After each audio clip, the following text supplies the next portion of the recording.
Viewers, আসসালামু আলাইকুম। আজকের ভিডিওতে জানতে পারবেন বর্তমানে বাংলাদেশে কোন ব্যাংকগুলো সেরা তালিকায় আছে এবং বাংলাদেশের মধ্যে 2025 সালের জুন মাস শেষে সেরা 10টি ব্যাংকের তালিকা প্রকাশ করা হয়েছিল। এই 10 ব্যাংক কোনগুলো, কী কারণে সেরা হয়েছে, বর্তমানে টাকা জমা রাখা কতটা নিরাপদ। চলুন তাহলে শুরু করা যাক।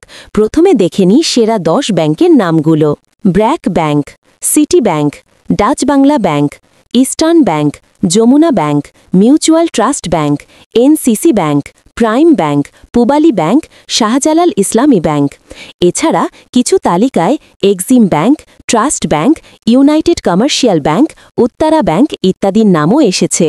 সেরা হওয়ার কারণগুলো: আমানত প্রবৃদ্ধি, গ্রাহক আমানতের পরিমাণ বেশ দ্রুত বৃদ্ধি পায়, যেমন সিটি ও ব্র্যাক ব্যাংক 1 বছরের মধ্যে বড় প্রবৃদ্ধি দেখিয়েছে। ঝুঁকি ব্যবস্থাপনা ও সাস্টেইনেবিলিটি, কোর ব্যাংকিং কার্যক্রম, ঝুঁকি নিয়ন্ত্রণ, পরিবেশ, সামাজিক ও প্রশাসনিক দিক ইএসজি বিবেচনায় নিয়ে। নিট খেলাপি ঋণ, নন পারফর্মিং লোনস, এনপিএল কম হওয়া, মূলধন পর্যাপ্ততা, ক্যাপিটাল অ্যাডিকুয়েসি, টিয়ার 1 রেশিও ইত্যাদি। পরিচালনা দক্ষতা, সেবার মান, প্রযুক্তিগত সক্ষমতা, অনলাইন বা মোবাইল ব্যাংকিং, শাখা ও এটিএম নেটওয়ার্ক। সুস্থ আয়, প্রফিটেবিলিটি, ব্যয় নিয়ন্ত্রণ ও খরচ দক্ষতা, গ্রাহক আস্থা ও ব্র্যান্ড ইমেজ। এখন টাকা জমা রাখা কতটা নিরাপদ। টাকা ব্যাংকে জমা রাখা সাধারণভাবে অন্য অনেক বিকল্পের তুলনায় তুলনামূলকভাবে নিরাপদ হলেও কিছু সীমাবদ্ধতা ও ঝুঁকি রয়েছে। নিচে প্রধান বিষয়গুলো তুলে ধরা হল। সুবিধা ও ভিত্তি সুরক্ষা, কেন্দ্রীয় তত্ত্বাবধান, বাংলাদেশে ব্যাংকগুলি বাংলাদেশ ব্যাংকের অধীনে নিয়ন্ত্রিত, নিয়ম ও নীতি মানতে হবে।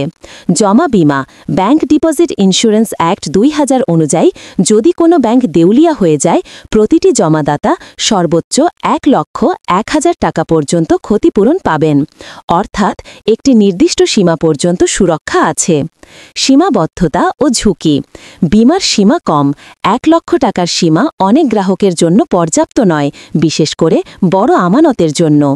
বড় আমানতের ক্ষেত্রে ঝুঁকি, যদি ব্যাংক দেউলিয়া হয় 1 লক্ষ টাকার বেশি আমানত সম্পূর্ণরূপে ফেরত নাও পাওয়া যেতে পারে। নিয়ন্ত্রক ও তত্ত্বাবধান দুর্বলতা, কিছু ব্যাংক দুর্বল হিসেবে চিহ্নিত হয়েছে। কন্ট্রোল ও স্বচ্ছতার অভাব, কিছু ক্ষেত্রে অনিয়ম, দুর্নীতি বা ঋণ শোধের সমস্যা থাকতে পারে। অর্থনৈতিক ও মাইক্রোফাইন্যান্সিয়াল স্ট্রেস, সামষ্টিক অর্থনৈতিক সংকট, রূপান্তরশীল হঠাৎ রুকি ইত্যাদি ব্যাংক খাতকে প্রভাবিত করতে পারে। দ্রুত পরিবর্তনশীল সুদ ও বাজার ঝুঁকি, সুদের হার, মুদ্রাস্ফীতি, বিনিয়োগের ফলাফল সবকিছু প্রভাব ফেলতে পারে। যদি আপনার আমানত সীমিত, যেমন 1 লক্ষ টাকার কাছাকাছি বা কম হয়, তাহলে আপনি বীমা সুবিধার আওতায় থাকতে পারবেন, অর্থাৎ যেখানে ব্যাংক দেউলিয়া হলে সেই সীমা পর্যন্ত ফেরত পেতে পারেন। বড় আমানত রাখার ক্ষেত্রে ভালো হবে যে আপনি একাধিক ব্যাংকে ভাগ করে রাখেন, শীর্ষ স্থিতিশীল ও সুপ্রতিষ্ঠিত ব্যাংক বেছে নেন এবং ব্যাংকের আর্থিক রিপোর্ট, মূলধন অবস্থা, খেলাপি ঋণ ও পরিচালন ক্ষমতা মূল্যায়ন করবেন। এছাড়া ব্যাংকগুলোকে নিয়মিত খতিয়ে দেখা জরুরি। যদি কোনো ব্যাংক হিট লিস্ট বা সংকটাশঙ্কিত তালিকার আসে, দ্রুত উত্তরাধিকারী পদক্ষেপ নেওয়া ভালো।